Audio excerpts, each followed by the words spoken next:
So the Miami Heat apparently spoke to the Sacramento Kings about a move that would involve Goran Dragic going to Sacramento and Rudy Gay as well as Darren Collison coming back to Miami. And I think the Heat would do this move to just free up salary, because Rudy Gay and Darren Collison are both on expiring contracts, and it would give them some cap space necessary to go after some free agents. And I think the reason you would do this is because Miami's in like the weirdest situation you can possibly be in the NBA, and it's such a weird one that I even have trouble really deciding like what is the right option for them. Because in one breath you could say they could just stick with what they have, which is Goran Dragic, who is a damn good point guard. He's not one of the best players in the league, but he is pretty damn good.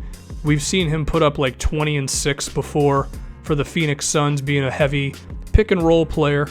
And given that Dwayne Wade is no longer there, we assume that Dragic will be taking a step up for them, just because he'll have the ball in his hands more often. There's also Hassan Whiteside, who, when it comes to everything around the basket, rim protection, shot blocking, rebounding, finishing at the rim, tip-ins, he's fantastic when it comes to all those things. He could still get better. He's also 27 years old, so I don't know if that's asking too much of him. And then they also have some young guys. They got Josh Richardson, who I assume will be taking on the starting two-guard role for them this year. Very good shooter last year. Could he pull a CJ McCollum and average 20 points this season? I mean, I don't know, maybe. There's also Justice Winslow, who I think is going to be one of the best players in the league in a couple of years because he's a great defensive player. He's got a really good basketball IQ. He also grabs his fair share of rebounds. Very good athlete. He just needs to learn how to shoot, and I'm pretty sure he'll get there. So you could say, well, just have Dragic and Whiteside carry the load and let Richardson and Winslow do their thing and get better. But Dragic's 30.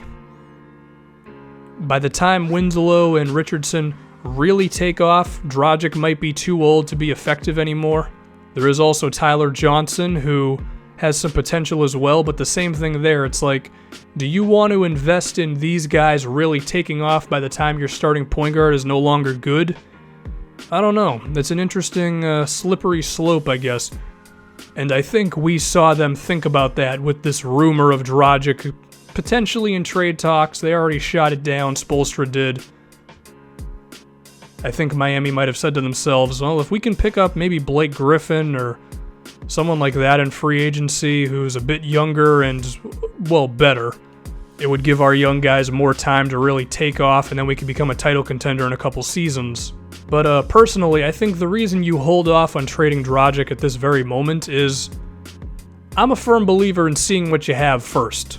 If Justice Winslow and Josh Richardson make their jumps this very season, then hey, maybe you're a mid-tier Eastern Conference playoff team, it's looking really good, and then you don't even need to trade Dragic. So I think that's the sort of situation where you probably decide at the trade deadline what you really want to do there. They also have the Chris Bosh situation, which I think in the end is going to result in some money coming off their books.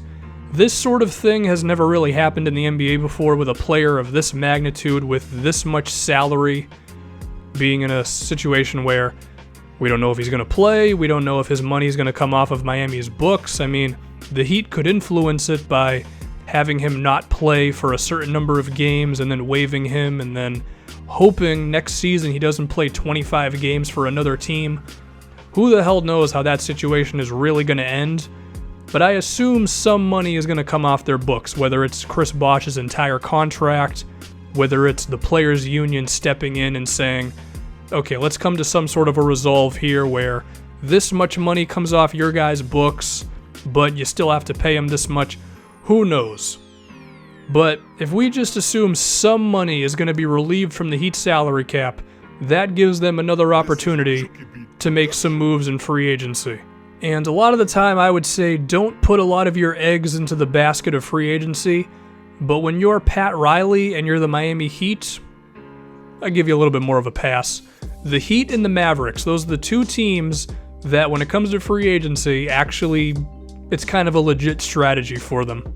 So basically, what I believe the Heat should do, and what I think they're doing, is They're going to see how good their young players really are, and luckily for them, they have quite a few with Winslow, Richardson, Tyler Johnson. So, if those guys really become quality players for you, then that could be enough for you, combined with you already have Dragic and Whiteside and all that good stuff.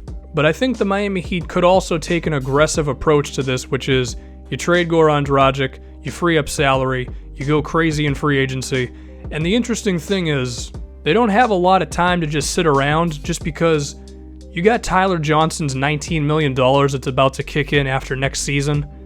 You're going to have to pay Josh Richardson $15+ million if he really makes the jump for you.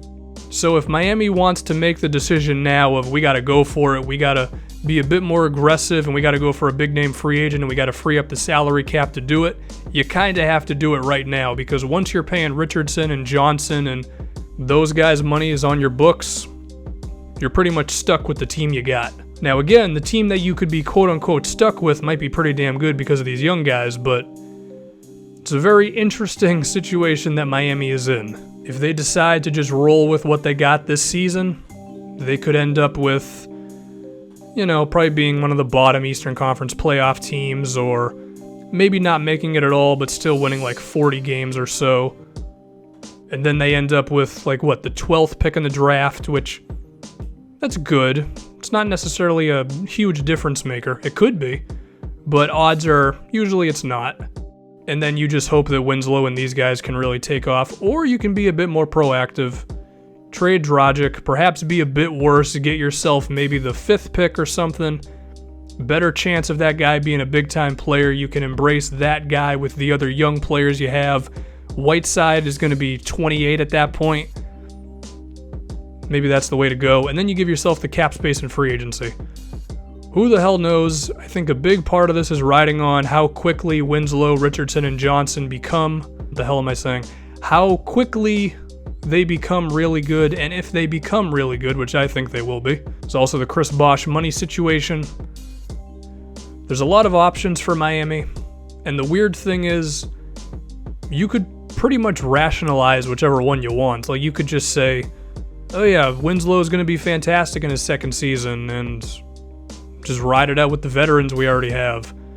Or you could say, no man, we got some young guys who are going to take some time.